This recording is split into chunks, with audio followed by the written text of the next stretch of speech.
Here are the pieces for the Elgato Wave Mic Arm that I just bought. I think this has been out for a while now. I got the standard one. I know there's a low profile model, but I'm fine with the traditional way of these types of mic boom arms.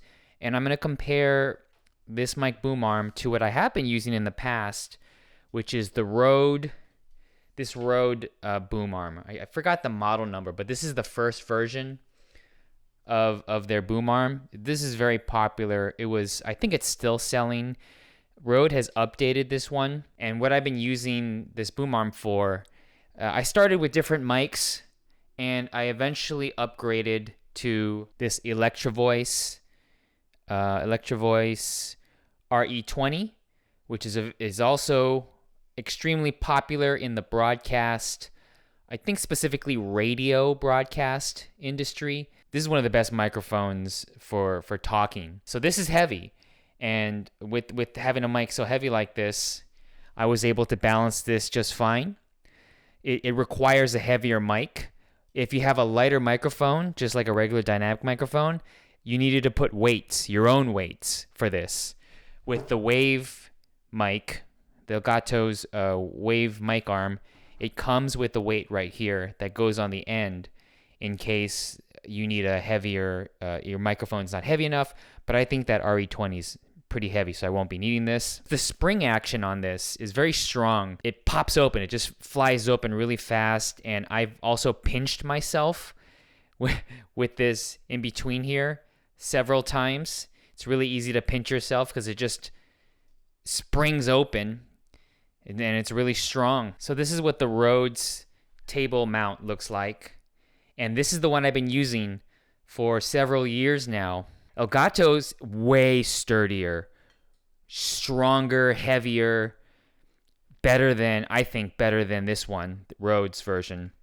And if you look at how it mounts, you can see here how much wider the area is, and there's some cushion here and then some cushion there, so that way it doesn't press or make damage the table that it's under. And it does also look like a wider jaw here. Let me just see the jaw on both of them. No, I take that back. The jaws are equal. Maybe the Rode was even wider. If you're familiar with any of Elgato's other stands, this looks exactly like the regular table stand. I'll get the table stand out right now. Here's their table stand, where this screws onto the table, and this just extends, and you could put lights or whatever else you want on this quarter 20. This is permanently there. Well, you can remove it, but then you need some kind of adapter to put any kind of other mount on there. But here on the bottom, these look the same to me. Look exactly the same. So here, the way you mount the microphone, they have their ball mounts, and this ball mount appears to be similar or identical to their ball mount on their light stands. I don't particularly like how strong it is. I don't think it's very strong, but it should be strong enough for these microphones. Well, I'm gonna connect both the Elgato Wave and the Rode to the edge of this table, and then I'll demonstrate how each of them operates. Here's the Elgato, here's the Rode. I just mounted them all the way to the edge of this table here.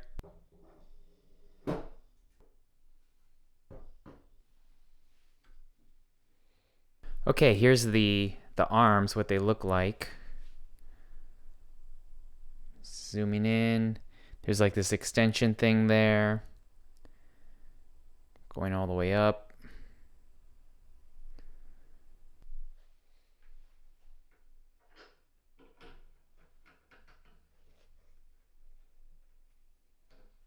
So there it is with the Electro Voice. And then let me put the weight on and see if that makes a difference. I believe here is where you could hide the XLR cable in the slot here. So this comes off, and then you slide the XLR cable here to hide it, so it all fits in. at least with the arms here, and then the joint, this joint here, the cable will stick out, but then the rest of it will all be in there. Cool. Yeah, I like this so far. Elgato usually makes good products, so yeah, this is going to be my new replacement to the Rode.